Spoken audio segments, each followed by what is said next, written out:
स्वागत है आपका यस न्यूज कर्नाटका एक्सप्रेस में। मैं आपके साथ शकील अहमद। जैसे कि आप सब जानते हैं कि हमारे शहर बीजापुर में बहुत सारी इमारतें हैं। उन इमारतों में से एक सबसे बड़ी इमारत जो आती है जिसे दुनिया का सातवां अजूबा भी कहा जाता है, गोल गुंबद। आज ऐतिहासिक गोल गुंबद में जो हमारे बीजापुर के उस्तुवारी सचिव doctor M B Patil ji के हाथों जो आज गोल गुंबद को जो एक लाइट लगाने का, जो उजाला करने का काम किया गया है। यहाँ रात में आप हमारे पीछे देख सकते हैं कि गोल गुंबद की खूबसूरती क्या है। तो आज डॉक्टर एम बी पाटिल साहब ने आज जो लाइट का उद्घाटन के साथ में यहाँ पर जो है बहुत सारी बीजापुर के जो मॉन्यूमेंट्स के रिलेटिव में जो है आज बहुत सारी उन्होंने बातें कही है कि बीजापुर किस तरह से डेवलपमेंट होना चाहिए था, टूरिज्म को किस तरह से बढ़ावा देना चाहिए था।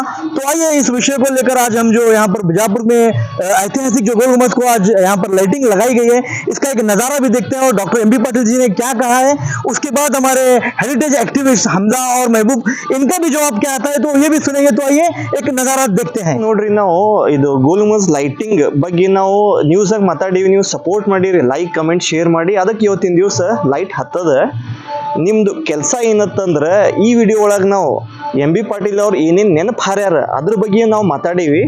ಅವ್ರು ಈ ವಿಡಿಯೋ ನೋಡ್ತಾರೆ, ಬಟ್ ನೀವು ಲೈಕ್ ಕಮೆಂಟ್ ಶೇರ್ ಮಾಡಿದ್ರೆ ನಾವು ಏನು ನೆನಪು ಹಾರಿ ನೀವು ಅಂತ ಹೇಳಿಲ್ಲ ಅದನ್ನು ಅವರು ತಮ್ಮ ಲಿಸ್ಟ್ದಾಗ ಬರ್ಕೋತಾರ. ಅದು ಯಾರ ಮೇಲೆ ಡಿಪೆಂಡ್ ಅದ, ನಿಮ್ಮ ಮೇಲೆ ಅದ. ನೀವು ಲೈಕ್ ಕಮೆಂಟ್ ಶೇರ್ ಮಾಡಿದ್ರೆ ನಾವು ಹೇಳಿದ ಮಾತನ್ನು ಅವರು ತಮ್ಮ ಲೆಕ್ಕದಾಗ ಹಿಡಿತಾರ. ನಿಮ್ಮಿಂದೆ ನೀವೇ ಜನಪ್ರಭುತ್ವ, ನೀವೇ ಇಲ್ಲಿ ಕಿಂಗ್.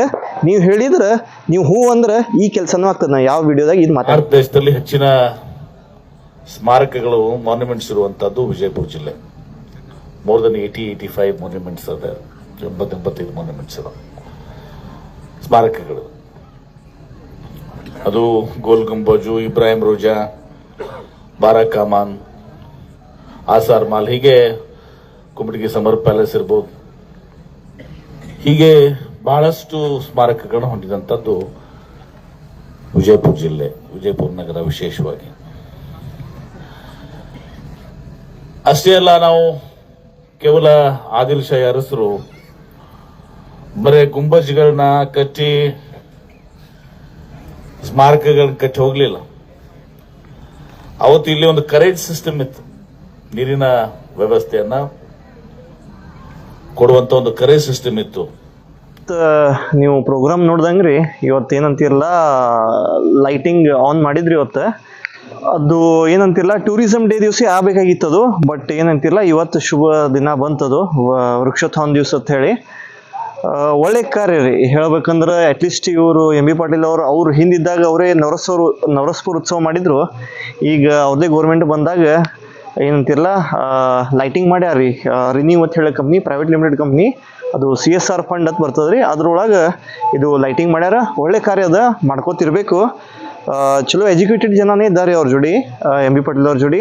ಅದಕ್ಕೆ ಅವರು ಒಳ್ಳೆ ಕೆಲಸ ಮಾಡ್ಲಿಕ್ಕತ್ತಾರ. ಚಲೋ ಒಳ್ಳೆ ಸ್ಪೀಚ್ ಮಾತಾಡಿದಿರಿ ಅವರು. ಪೂರಾ ಸ್ಪೀಚ್ ನೀವು ಅವ್ರ ಫೇಸ್ಬುಕ್ ಪೇಜ್ದಾಗ ನೋಡ್ರಿ ಏನೇನು ಹೇಳ್ಯಾರ ಅಂತ ಹೇಳಿ. ಬಟ್ ನಾ ಮೇನ್ಲಿ ಅವರು ಒಂದು ಸ್ಪೀಚ್ ಒಳಗೆ ಏನೇನು ನೆನಪು ಹಾರ್ಯಾರ ಅಂತಂದ್ರೆ ಏನು ಅವರು ನೋಟ್ ಡೌನ್ ಮಾಡ್ಕೋಬೇಕ್ರಿ. ಇದು ಇಂಪಾರ್ಟೆಂಟ್ ಥಿಂಗ್ಸ್ ಏನೇನು ನೆನಪು ಹಾರ್ಯಾರ ಅಂತ ಹೇಳಿ ವಿಡಿಯೋ ಅವ್ರು ನೋಡ್ತಾರೆ. ಎಂ ಬಿ ಪಾಟೀಲ್ ಅವರಲ್ಲಿ ಅವ್ರ ಜನ ನೋಡ್ತಾರೆ. ಅದಕ್ಕೆ ನಾವು ಪಾಯಿಂಟ್ ಮಾಡಿ ಹೇಳ್ತೀನಿ. ಒಂದೇದು ಅದೇನು DC ಆಫೀಸ್ ಪ್ರೆಸೆಂಟ್ ಅದ, ಅದು ಆದಿಲ್ ಶಾಹಿದ್ದು ಪ್ಯಾಲೇಸ್ ಇತ್ತು ಆ ಟೈಮಿಗೆ. ಅದನ್ನು ಖಾಲಿ ಮಾಡಿ ಮಿನಿ ವಿಧಾನಸೌಧ ಕಟ್ಟಬೇಕತ್ತದ. 50 crore ಫಂಡ್ ಸ್ಯಾಂಕ್ಷನ್ ಮಾಡ್ಯಾರ. ಬಟ್ ಅದು ಆ ಪ್ರಾಜೆಕ್ಟಿನ ನೆನಪು ಹಾರ್ಯಾರ. ಬೇಸಿಕ್ಲಿ ಹೇಳ್ಬೇಕಂದ್ರೆ ಎಂ ಬಿ ಪಾಟೀಲ್ ಅವರು ನೆನಪು ಹಾರ್ಯಾರ ಆ ಪ್ರಾಜೆಕ್ಟನ್ನು. ಅದು ನೆನಪು ಮಾಡ್ಬೇಕಂತೀನಿ ರೀ. ಆ ವಿಡಿಯೋ ಏನದಲ್ಲ, ಅವರು ಈ ವಿಡಿಯೋ ನೋಡಿ ಆ ಸ್ಪೀಚ್ ಒಳಗೆ ಅದನ್ನು ಇನ್ಕ್ಲೂಡ್ ಮಾಡಬೇಕು. ಅವರು ಏನತ್ತಂದ್ರೆ ಹೊಸ ಮಿನಿ ವಿಧಾನಸೌಧ ಏನು ನಾವು 5-6 ತಿಂಗಳಾಗ್ಯದ ಸ್ಯಾಂಕ್ಷನ್ ಮಾಡಿ ಅದನ್ನು ಕಟ್ತೀವಿ. ನಾವು ಕಟ್ ಇದನ್ನ ಖಾಲಿ ಮಾಡಿ ಇದನ್ನ ಒಂದು ಟೂರಿಸ್ಟ್ ಡೆಸ್ಟಿನೇಷನ್ ಮಾಡ್ತೀವಿ. DC ಮನಿ ಆಗಲಿ, SP ಮನಿ ಆಗಲಿ, ಮತ್ತು ಜಡ್ಜ್ ಮನಿ ಆಗಲಿ, ಮತ್ತು DC ಆಫೀಸ್ ಆಗಲಿ, ಇದೆಲ್ಲ ಒಂದು ಟೂರಿಸಂ ಪಾರ್ಕ್ ಮಾಡ್ತೀವಿ ಅಂತ ಹೇಳಿ ಈ ಶಬ್ದ ಅವ್ರ ಬಾಯಾಗಿಂದ ಬರ್ಬೇಕಂತ ನಾವು ಇಚ್ಛೆ ಮಾಡ್ತೀವಿ ರೀ. ಹೇಳ್ಬೇಕಂದ್ರೆ ಮಾಡ್ತಾರೋ ಟೈಮ್ ಎಷ್ಟು ಹಿಡಿತದ, ಅದು ಈ ಗೌರ್ಮೆಂಟ್ ಮುಂದಿನ ಗೌರ್ಮೆಂಟ್ ಎಲ್ಲ ಕೂಡ ಮಾಡ್ಬೇಕಾಗ್ತದೆ. ಅದಾದ್ಮೇಲೆ ಇನ್ನೊಂದೇನಂದ್ರೆ ಕುಮಟಗಿ ಬಗ್ಗೆನೂ ಮಾತಾಡಿದ್ರಿ ಅವರು. ಕುಮಟಗಿ ಬಗ್ಗೆನೂ ಮಾತಾಡಿದ್ರು. ಬಟ್ ಆ ಕುಮಟಗಿದಾಗ ಏನ್ ಮಾಡ್ತೀವಿ ಅನ್ನೋದು ಅವ್ರು ಏನೂ ಹೇಳಿಲ್ರಿ. ಏನ್ ಮಾಡ್ತೀವಲ್ಲ ಅನ್ನೋ ನೀರಂತೂ ತುಂಬ್ಯಾರ. ಕುಮಟಗಿ ಏನು ಡೆವಲಪ್ ಮಾಡ್ತೀವಿ ಅನ್ನೋದು ಏನೂ ಹೇಳಿಲ್ಲ. ಇದ್ರಲ್ಲಿ ಇಬ್ರಾಹಿಂ ರೋಜಾ ಅನ್ನೋ ಹೆಸರು ತೊಗೊಂಡ್ರಿ ಅವ್ರ ಬಾಯಾಗ.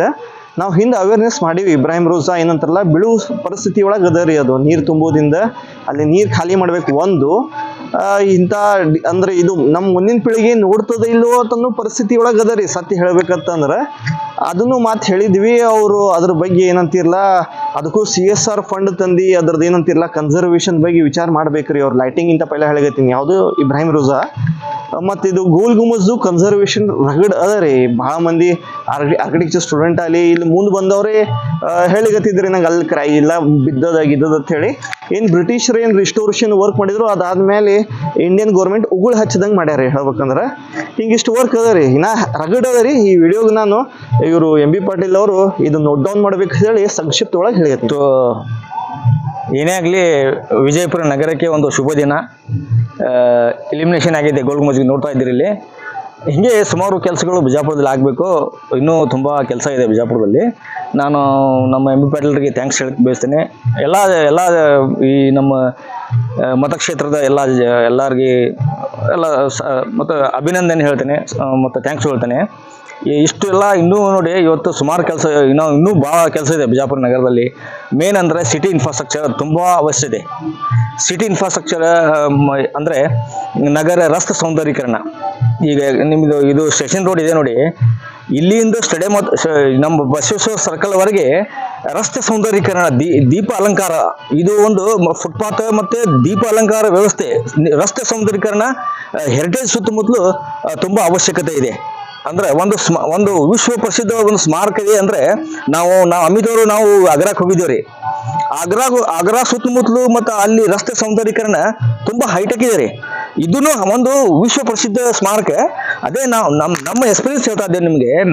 ಎಲ್ಲ ಸ್ಮಾರಕಗಳು ನೋಡಿ ಬಂದೆ ನಾವು. ನಗರ ಸೌಂದರ್ಯೀಕರಣ ಭಾಳ ಮುಖ್ಯ ಇದೆ ರೀ. ಒಂದು ಟೂರಿಸಂ ಅಟ್ರಾಕ್ಷನ್ ಮಾಡಲಿಕ್ಕೆ, ಟೂರಿಸಂ ಬೂಮ್ ಮಾಡಲಿಕ್ಕೆ ನಗರ ಸೌಂದರ್ಯೀಕರಣ, ರಸ್ತೆ ಆಗಲಿ, ಫುಟ್ಪಾತ್ ವ್ಯವಸ್ಥೆ ಆಗಲಿ, ಇದೆಲ್ಲ ತುಂಬ ಅವಶ್ಯಕತೆ ಇದೆ ಮಾಡೋದು. ನಮ್ಮ MB ಪಾಟೀಲ್ ರಿಕ್ವೆಸ್ಟ್ ಮಾಡ್ತಾ ಇದ್ದೇನೆ. ಅದನ್ನು ತುಂಬ ಮುಖ್ಯ ಇದೆ. ಯುನೆಸ್ಕೋ ಅಂತೂ ಮೊದಲೇ ಹೇಳ್ಯಾರ ಅವರು. ಮತ್ತು ಕರೇಜ್ ವ್ಯವಸ್ಥೆ, ನೀರಾವರಿ, ಆದಿಲ್ಶಾಹಿ ನೀರಾವರಿ ವ್ಯವಸ್ಥೆ, ಕರೇಜ್ ಸಿಸ್ಟಮ್ ಅದೊಂದು ಅಭಿವೃದ್ಧಿಪಡಿಸಿದ್ರೆ ಟೂರಿಸಂ ಬೂಮ್ ಆಗೋದು ಒಂದು ಅನುಮಾನ ಇಲ್ಲ ಅಂತ ಹೇಳಕ್ ಬಯಸ್ತೇನೆ. Thank you. ಒಂದು ರಾತ್ರಿ ಅದಕ್ಕೆ ಜನರಿಗೆ ನೋಡ್ಲಿಕ್ಕೆ ಸಿಕ್ಬೇಕು ಅಂಥೇಳಿ ಲೈಟ್ನಿಂಗ್ ವ್ಯವಸ್ಥೆಯನ್ನ, ಏನು ದೀಪ ಅಲಂಕಾರದ ವ್ಯವಸ್ಥೆಯನ್ನ ಮಾಡಿ ಇವತ್ತು ಬಹಳ ಸಂತೋಷದಿಂದ ಈ ಒಂದು ಕಾರ್ಯಕ್ರಮವನ್ನು ನಾನು ಉದ್ಘಾಟನೆ ಮಾಡಿದೆ ಅಂತ ಹೇಳಕ್ಕೆ ಬಯಸ್ತೇನೆ.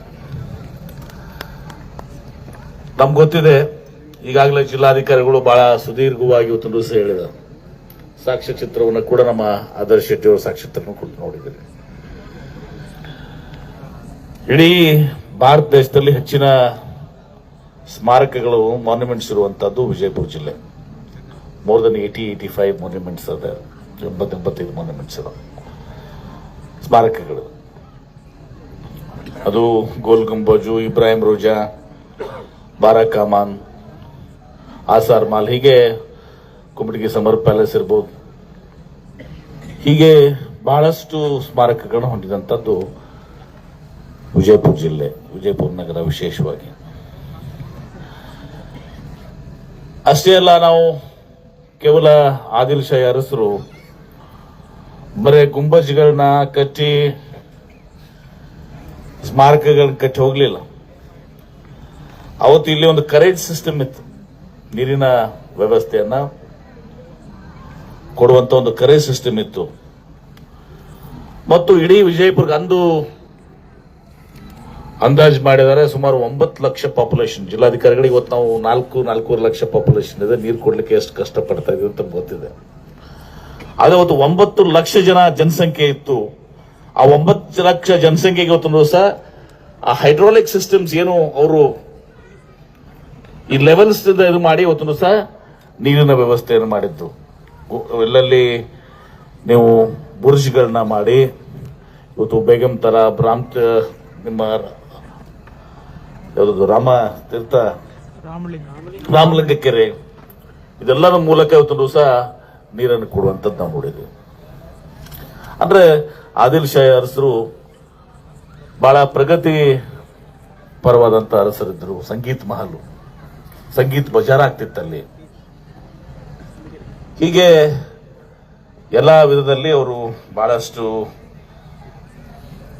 ಪ್ರೋತ್ಸಾಹ ಕೊಟ್ಟಿದಂಥದ್ದು. ಇವತ್ತು ಬಹಳಷ್ಟು ಪ್ರವಾಸೋದ್ಯಮದಲ್ಲಿ ವಿಜಯಪುರಿಗೆ ನಾವು ಅಂತಾರಾಷ್ಟ್ರೀಯ ಮಟ್ಟದಲ್ಲಿ ಮನ್ನಣೆ ಕೊಡಲಿಕ್ಕೆ ಸಾಧ್ಯ ಇದೆ. ನಮ್ಮ ಭಾರತ ದೇಶದಲ್ಲಿ ಎಲ್ಲೋ ಒಂದ್ ಕಡೆ ನಾವು ಬಹಳಷ್ಟು ಹಿಂದುಳಿದಿದ್ದೀವಿ ಪ್ರವಾಸೋದ್ಯಮದಲ್ಲಿ. ನಮ್ಮಂತ್ರ ಪ್ರತಿ ಜಿಲ್ಲೆಯಲ್ಲಿ, ಪ್ರತಿ ರಾಜ್ಯದಲ್ಲಿ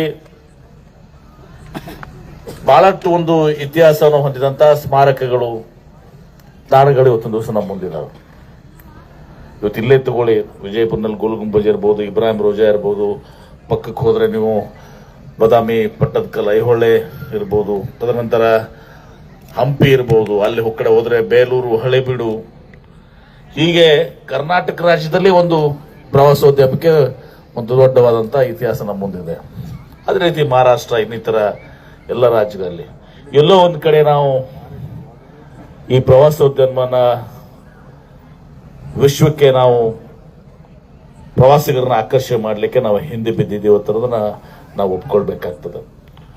ಈಗೂ ಕೂಡ ಕಾಲ ಮಿಂಚಿಲ್ಲ. ನಾವು ಸರಿಯಾಗಿ ಕೇಂದ್ರ ಸರ್ಕಾರಗಳು ಮತ್ತು ರಾಜ್ಯ ಸರ್ಕಾರಗಳು ಸಹಭಾಗಿತ್ವದಲ್ಲಿ ಇವತ್ತು ದಿವಸ ಕೆಲಸ ಮಾಡಿದ್ರೆ ಇವತ್ತು $100s of billions ಅಂದ್ರೆ ಸಾವಿರಾರು ಲಕ್ಷಾಂತರ ಕೋಟಿ ರೂಪಾಯಿ ಇವತ್ತು ದಿವಸ ನಾವು ಪ್ರವಾಸೋದ್ಯಮದಿಂದ ನಾವು ಜನರೇಟ್ ಮಾಡಲಿಕ್ಕೆ ಸಾಧ್ಯ ಇದೆ. ಲಕ್ಷಾಂತರ ಕೋಟಿ ಜನರೇಟ್ ಮಾಡೋದಿರಲಿ, ಇವತ್ತು ಕೋಟ್ಯಾಂತರ ಇವತ್ತು ದಿವಸ ಉದ್ಯೋಗಗಳನ್ನ ಕೂಡ ಸೃಷ್ಟಿ ಮಾಡಲಿಕ್ಕೆ ಸಾಧ್ಯ ಆಗ್ತದೆ.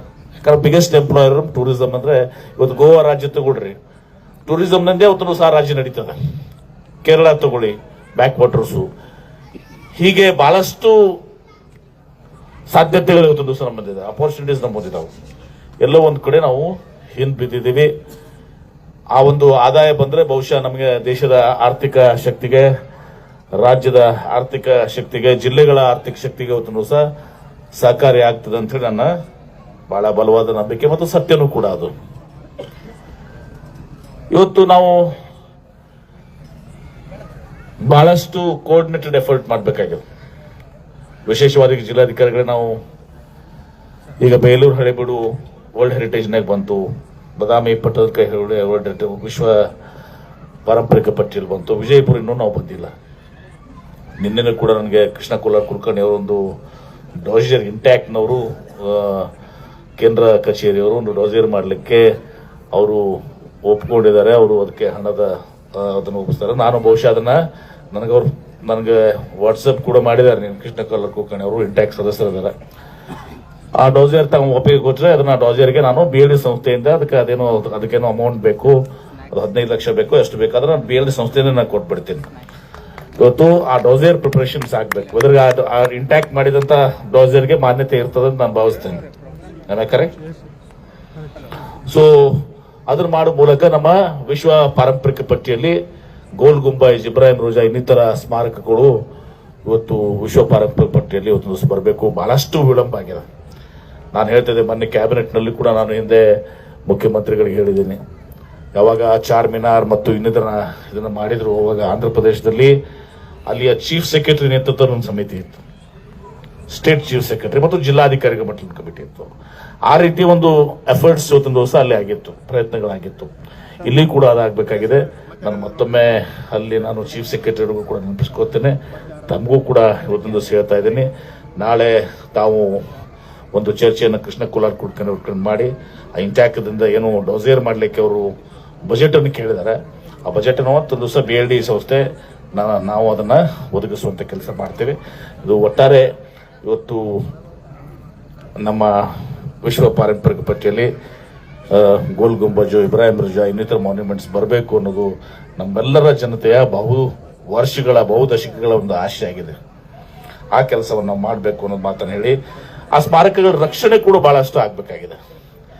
ಇವತ್ತೆಲ್ಲೋ ಒಂದ್ ಕಡೆ ASI ತನ್ನದೇ ಆದಂತ ಒಂದು ನಿಲುವನ್ನು ಹೊಂದಿದೆ. ಈಗ ಸ್ವಲ್ಪ ಬದಲಾವಣೆ ಆಗಿದೆ ಅಂತ ಕೇಳಿದೆ. ಜನರು ಕೂಡ ತಾವು ಹೇಳಿದಂಗೆ ಇವತ್ತು ಸ್ವಲ್ಪ ಬದಲಾವಣೆ ಆಗ್ಬೇಕು. ಈಗ ನೀವು ಆನಂದ್ ಮಹಲ್ ಕಂದಕ ಬಗ್ಗೆ ಹೇಳಿದ್ರಿ, ಗಗನ್ ಮಹಲ್ ಕಂದಕ ಬಗ್ಗೆ. ಬಟ್ ಈಗಾಗಲೇ ನಾನು ಅದನ್ನ ಒಂದ್ಸಲ ಅದರೆಲ್ಲ ಸಂಪೂರ್ಣವಾಗಿ ಕ್ಲೀನ್ ಮಾಡಿಸಿ ಅಲ್ಲಿಂದ ಏನ್ ಡ್ರೈನ್ ವಾಟರ್ ಕನೆಕ್ಟ್ ಆಗಿತ್ತು ಅದನ್ನ ನಾನು ಮಾಡಿದ್ದೀನಿ ಒಂದ್ಸಲ ಕೆಲಸ. ಈಗ ಮತ್ತೆ ಪದೇ ಮಾಡುವಂತ ಪ್ರಶ್ನೆ, ಎಲ್ಲಾ ಬಾಡಿಗಳನ್ನ ಇವತ್ತು ತಾಜ್ ಬಾಡಿ ಹಿಡ್ಕೊಂಡು ಎಲ್ಲಾ ಬಾಡಿಗಳನ್ನ ಸ್ವಚ್ಛ ಮಾಡಿದೀವಿ. ಯಾಕೆ ಮಾಡಿದೀವಿ? ಇಲ್ಲಿನೂ ಕೂಡ ಗೋಲ್ ಗುಂಬಜ್ನಲ್ಲಿ ಕೂಡ ನನಗನ್ಸ್ಮಟ್ಟಿಗೆ 2 ಬಾವಿಗಳನ್ನ ಇಲ್ಲಿ ಗೋಲ್ಗುಂಬತ್ತಲ್ಲಿ ಕೂಡ ಮಾಡಿದೀವಿ. ಪಕ್ಕದ ಹಾಶಿಪಿ ದರ್ಗಾದಲ್ಲಿ ಕೂಡ ಒಂದು ಬಾವಿಯನ್ನು ಕ್ಲೀನ್ ಮಾಡಿಸ್ಕೊಟ್ಟಿದೆ. ಯಾಕಂದ್ರೆ ಅದು ಕಾಂಪೌಂಡ್ ಪಕ್ಕನೇ ಅದ. ಆ ನೀರನ್ನ ಈ ಕಡೆ ತಗೊಂಡು ಉಪಯೋಗಿಸ್ರಿ ಅಂದ್ರೆ ಅದು ಯಾವುದೂ ಕೂಡ ಎಫರ್ಟ್ಸ್ ಆಗ್ಲಿಲ್ಲ. ನಾವ್ ಯಾಕೆ ಮಾಡಿದೀವಿ ಅಂದ್ರೆ ಈ ಬಾವಡಿಗಳನ್ನೆಲ್ಲ ಸ್ವಚ್ಛ ಮಾಡಿ, ವಿಜಯಪುರದಲ್ಲಿ ಕುಡಿ ನೀರಿಗೆ ಎಷ್ಟು ಸಮಸ್ಯೆ ಇದೆ. ಆ ಬಾವಡಿಗಳ ನೀರನ್ನ ಇವತ್ತು ಕೂಡ ಹೇಳ್ತೀನಿ ಜಿಲ್ಲಾಧಿಕಾರಿಗಳು, ನಿಮ್ಗೆ ಅವತ್ತು ಬಹಳ ಸಲ ನಿಮ್ಗೆ ಹೇಳಿದ್ದೀನಿ, ಕಾರ್ಪೊರೇಷನ್ ಕಮಿಷನರ್ ಬಂದಿಲ್ಲ ಇಲ್ಲಿ, ಕಾರ್ಪೊರೇಷನ್ ಕಮಿಷನರ್, ಬಿಡಿ ಕಮಿಷನರ್, ಇವತ್ತು ಕೂಡ ನಾವು ಸ್ನಾನ ಮಾಡಕ್ಕೆ, ಬಟ್ಟೆ ಒಗ್ಯಾಕ, ಪಾತ್ರೆಗಳನ್ನ ತೊಳ್ಯಾಕ, ಕಾರ್ಗಳನ್ನ ತೊಳ್ಯಾಕ ಎಷ್ಟು ನೀರು ಬೇಕಾಗ್ತದೆ, ಅದು ಈ ಬಾವಡಿಗಳಿಂದ ಸಾಧ್ಯ ಆಗ್ತದೆ. ಈ ನೀರನ್ನ ಬಾವಡಿಗಳ ನೀರನ್ನು ಬಳಕೆ ಮಾಡಿಬಿಟ್ರೆ ಕುಡಿ ನೀರಿಗೆ ಎಷ್ಟು ಬೇಕು, ಈಗೇನು ವಾಟರ್ ಸಪ್ಲೈ ಅದಲ್ಲ ಕೃಷ್ಣಾದಿಂದ, ಆ ವಾಟರ್ ಸಪ್ಲೈ ಕುಡಿ ನೀರಿಗೆ ಸೃಷ್ಟಿಗೆ ಮಾಡಿದ್ರೆ ಒಬ್ಬ ಮನುಷ್ಯಗೆ ಎಷ್ಟು ಬೇಕಾಗ್ತದೆ? ಒಬ್ಬ ಮನುಷ್ಯಗೆ ಭಾಳ 2 ಲೀಟರ್ ಬೇಕು, 3 ಲೀಟರ್ ಬೇಕು. ಬಹಳಷ್ಟು ಪ್ರೆಷರ್ ಕಡಿಮೆ ಆಗುತ್ತೆ. ಸುಮಾರು ನಾನು ಅವಾಗ ನೀರಾವರಿ ಸಚಿವನಾದಾಗ ಸುಮಾರು 10-12 ಕೋಟಿ ರೂಪಾಯಿ ಖರ್ಚು ಮಾಡಿ, ಅದರಲ್ಲಿ ಒಂದು 5-6 ಕೋಟಿ ರೂಪಾಯಿ ನಾನು ನೀರಾವರಿ ಮಂತ್ರಿ ಇದ್ದಾಗ ಎಲ್ಲ ನಮ್ಮ ಕಾಂಟ್ರಾಕ್ಟರ್ಸ್, ಶಂಕರ್ ರಾಯನ್ ಕನ್ಸ್ಟ್ರಕ್ಷನ್ಸ್ ಇರ್ಬೋದು, ಉಪ್ಪಾರ್ ಇರ್ಬೋದು, ಇನ್ನಿತರ ಯಾರು ನಮ್ಮ ಜಿ ಶಂಕರ್ ಇರ್ಬೋದು, ಎಲ್ಲರೂ ಸಹಾಯ ಮಾಡಿದ್ರು. ನಾವು ವಿನಂತಿ ಮಾಡ್ಕೊಂಡಾಗ ಎಲ್ಲಪ್ಪ ಒಂದೊಂದು ಬಾವಡಿ ನೀವು ತಗೊಳ್ಳಿ ಅಂತೇಳಿ. ಅದು ಮಾಡಿದ್ದೆಲ್ಲೋ ಒಂದ್ ಕಡೆ ವ್ಯರ್ಥ ಆಗ್ತಾ ಇದೆ. ಈಗಲಾದ್ರೂ ಕೂಡ ಅದನ್ನ ನಾವು ಬಳಸ್ಕೊಂಡ್ರೆ ವಿಜಯಪುರ ಕುಡಿ ನೀರಿನ ಒತ್ತಡ ಕಡಿಮೆ ಆಗ್ತದೆ. ಮತ್ತು ಈ ಎನ್ಕ್ರೋಚ್ಮೆಂಟ್ಸ್ ಏನಿದಾವೆ ನಾವು ನೋಡ್ತೀವಿ. ನಾವು ಪರವಾನಗಿ ಇಲ್ಲೇ ಈ ಬಾವಡಿಗಳನ್ನ ಕ್ಲೀನ್ ಮಾಡುವ ಸಂದರ್ಭದಲ್ಲಿ ನಿಮ್ಮ ಹಿಂದೆ ಇವರು ಡಿಸಿ ಆಗಿದ್ರು, ಅವಾಗ ಯಾರು ಶಿವಕುಮಾರ್ ಅವರು ಆಗಿದ್ರು. 2 ದಿವಸ ಪರ್ಮಿಷನ್ ಕೊಡ್ಲಿಲ್ಲ ಅವರು ಜೇಸದವರು. ಯಾಕಂದ್ರೆ ಗೋಲ್ ಗುಂಬಜ್ ಗಾರ್ಡನ್ಸ್ ಅವಾಗ ಹಳೆ ಮ್ಯಾಪ್ಸ್ ತೆಗೆದು ನೋಡ್ರ ಗಾರ್ಡನ್ಸ್ ಅದು ಹೆಂಗಿದೆ. ಇದು ಕೂಡ ಬಹಳ ಒಳ್ಳೆ ಲಾನ್ಸ್ ಇತ್ತು. ಅಷ್ಟೇ ಅಲ್ಲ, ಗುಲಾಬಿ ಹೂಗಳು ಕೂಡ ಇಲ್ಲ ಇತ್ತು ಹಿಂದೆ. ವಿವಿಧ ಇದನ್ನು ಹೊಂದಿದಂತ ಬ್ಯೂಟಿಫುಲ್, ಇದು ಬಹಳ ಒಂದು ಸುಂದರವಾದಂತ ಉದ್ಯಾನವನ ಇವತ್ತು ಸಿಕ್ತು. ಅದು ಇವತ್ತು ಸುಳಿದಿಲ್ಲ. ಅದಕ್ಕೆ ನಾನು ಬಾವಡಿಗಳನ್ನ ಕ್ಲೀನ್ ಮಾಡೋದು ನನಗೆ ಅಲೋ ಮಾಡಲಿಲ್ಲ. ಅವಾಗ ಶಿವಕುಮಾರ್ ಅವರು ಜಿಲ್ಲಾಧಿಕಾರಿಗಳು ಸ್ವತಃ ಬಂದಿಲ್ಲ, ಬಂದವರು ಅಲಾವ್ ಮಾಡಿಸಿ ಅದನ್ನ ಬಾವಡಿಗಳನ್ನ ಕ್ಲೀನ್ ಮಾಡುವಂತ ಪ್ರಶ್ನೆ ಮಾಡ್ತಾರೆ. ಇದು ASI ಅಟಿಟ್ಯೂಡ್ ಕೂಡ ಚೇಂಜ್ ಆಗಬೇಕು. ಯಾವುದೇ ಹೊಸ ಸುದ್ದಿಯನ್ನ ನೋಡಲು ನಮ್ಮ ಎಸ್ ನ್ಯೂಸ್ ಕರ್ನಾಟಕ ಎಕ್ಸ್ಪ್ರೆಸ್ ನ ನೋಡ್ತಾ ಇರಿ. ಹಾಗೆ ನಮ್ಮ ಚಾನೆಲ್ ನ ಸಬ್ಸ್ಕ್ರೈಬ್ ಮಾಡಿ, ಬಾಜು ಇರುವ ಬೆಲ್ ಐಕಾನ್ ಅನ್ನ ಕ್ಲಿಕ್ ಮಾಡಿ. ಹಾಗೆ ನಮ್ಮ ಚಾನೆಲ್ ನ ಲೈಕ್ ಮಾಡಿ, ಶೇರ್ ಮಾಡಿ. ನಮ್ಮ ನಡೆ ಸತ್ಯದ ಕಡೆ.